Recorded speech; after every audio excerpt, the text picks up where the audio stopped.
The Interplanetary File System, or IPFS for short, is being leveraged by attackers for delivering malware and for hosting phishing sites. In this episode, I'm going to detail what IPFS is and how it's being used for malicious purposes.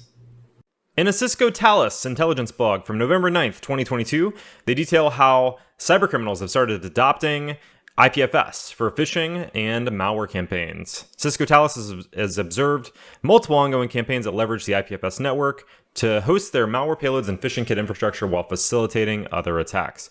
Multiple malware families are currently being hosted within IPFS and retrieved during the initial stages of malware attacks. So let's talk about IPFS a bit. So the gist of IPFS is that it's this giant peer-to-peer network that allows you to not only store but serve files as part of this network.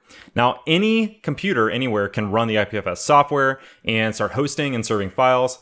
Now, whenever you upload a file to IPFS, one common thing that gets misunderstood is that that each file would get actually propagated out to the rest of the IPFS network. That's not what happens. When you upload a file, either you are storing it yourself on your own storage locally, or you're leveraging a service to store it, like a Google Drive type of storage, right? A third-party cloud-based file storage, and then ultimately just pointing to it with a hash table. So the way that comes in is there are these content identifiers. Now, anytime you upload a file to IPFS, a hash of that file gets created. So a SHA-256 by default, and then it ultimately encodes it with base 58. And so you end up getting what is known as a CID, or a content identifier, that looks similar to this long string here. Whenever, let's say that I were to upload a file, I would get my own content identifier. Now, if somebody else were to download my file and host it on their own IPFS storage as well, then now that content identifier is used by the network to determine who is closest, and also it's a way of distributing downloads for that file. So think old school peer-to-peer downloads spread across multiple different nodes. Same thing. So what actually gets propagated, though, is the distributed hash table. So this is what maps those CIDs to specific people and where they're actually storing those files. So the hash table is distributed because no single node in the network holds the entire table. Instead, each node stores a subset of the hash table, as well as information about which nodes are storing other relevant sections. So when somebody talks about uploading content to IPFS, what they really mean is that they're announcing to the network that they have some content by adding an entry to that hash table. And ultimately, it's creating a map of where to download that file from. So the reason this has become really interesting to attackers is because of the way that you go about accessing files publicly.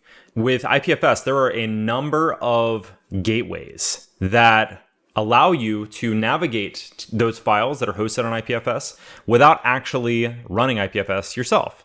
So, for example, here's a gateway checker. And we can take a look at some of the more popular gateways out there. So these gateways, such as the Cloudflare gateway, they actually will route your web request to the file on the IPFS network. So, for example, let's say that I were to try to phish somebody with a malicious document. I could initially send them to this cloudflare-ipfs.com / the file location, which is that content identifier on the IPFS network, and they would now be downloading a file directly through the gateway itself. And I'll demonstrate that here in a second. If we go back over to the Cisco Talos post, we can see an example of a phishing campaign that was leveraging IPFS. Now, in this example, we can see that the URL in the browser up top is ipfs.io/IPFS and then a content identifier. Now, if we look at the actual body, what do we see? Standard Microsoft login page, right? And if you actually looked at the form itself, the credential fields were sending a post request to the attacker server. So this is an example of hosting a phishing site on IPFS. So this concept of leveraging IPFS for any sort of malicious purpose is not new by any means. In January of 2020, Steve Borish actually wrote an excellent blog post titled "Using the Interplanetary File System for Offensive Operations." Highly recommend checking this blog post out to get a little bit more insight into this topic of using IPFS for offensive operations. Also, Steve teaches a class called Enterprise Attack Initial Access, where he does actually detail IPFS as well. So check that out. I'm going to show an example of how this might look uploading files to IPFS. And for this example, I'm going to leverage Pinata, which is a popular IPFS service out there that you can sign up for. So I signed up for a Pinata account, I'm logged in, and it's as easy as literally just clicking the upload button. So we have an upload here. I'm going to upload a folder because what I'm going to show here is I created a macro-enabled document, and I'm going to host that macro-enabled document within a folder, and then we're going to download it. I called the folder payroll. Why not? So we'll upload payroll. Click OK. I'm going to name this folder payroll and IPFS as well. And we'll click upload. And it should go through the process of generating the CIDs. So it'll do those hashes that we mentioned and upload the files. And there they are. Now keep in mind, if I delete this file immediately and nobody else downloaded it and uploaded it, then this CID doesn't work anymore. Like, it shouldn't work from a browser perspective because the file doesn't exist anymore. However, while I have it hosted in some storage capacity, that CID should be the same because it is doing a hash function of the files themselves.